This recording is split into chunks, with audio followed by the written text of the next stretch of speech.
J'ai 4 mètres carrés sur le balcon que j'essaye vraiment d'utiliser au maximum. Cet appartement, il fait 36 mètres carrés et j'ai des plantes partout, dans toutes les pièces. Cet espace ressemble plus à une jardinerie que à une chambre. C'est plus l'appartement des plantes que le vôtre presque. Alors on cohabite. À Courbevoie, dans son 2 pièces, Valérie fait pousser plus d'une 60aine d'espèces de plantes. Ici on a des tomates, ici on a du céleri, là des poivrons, ici des aubergines. J'ai plusieurs variétés de fraisiers, une petite culture de radis. Ici on a de la coriandre, une petite récolte de petits pois.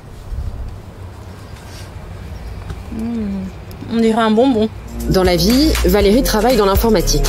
Elle s'est mise au jardinage pour le plaisir. J'étais comme tous les citoyens, j'aimais bien les plantes, mais sans plus. C'est au fil du temps, au fil des années que c'est devenu une passion. Au départ, j'ai commencé à cultiver dans quelques balconnières des géraniums et des aromatiques. Et puis, au fur et à mesure, j'ai rajouté d'autres plantes potagères. Et je me suis dit, tant qu'à cultiver, autant joindre l'utile à l'agréable et cultiver des choses que je vais pouvoir manger, en fait. Ah oui, donc le jardinage, c'est avec les bottes en caoutchouc. Pour aller sur le balcon, oui. Au quotidien, j'arrive toujours à récolter quelque chose sur mon balcon. Soit ça va être simplement des aromatiques, soit ça va être plusieurs types de légumes. Pour pouvoir se lancer dans une activité de jardinage, il faut idéalement avoir un espace. Alors soit ça peut être un balcon, soit un simple rebord de fenêtre peut très bien faire l'affaire. On peut aussi faire des cultures en intérieur. Bien prendre en considération son exposition, parce que c'est ça qui va quand même déterminer le type de plante que l'on va mettre.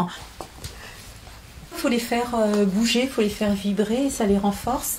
Il y a un certain nombre de cultures qui sont vraiment très faciles à réaliser et qui sont vraiment à la portée de tout le monde. Je pense par exemple au radis et notamment ça, on peut le faire avec des enfants pour les initier. La culture de fraises, ça demande pas des connaissances et un savoir particulier, c'est vraiment accessible à tout le monde. En ce qui concerne le coût, c'est vraiment variable. En fait, on peut démarrer un potager avec pas grand-chose. Si on fait jouer son imagination, si on fait de la récup, on peut simplement utiliser des pots de yaourt, par exemple, ou des pots de crème fraîche.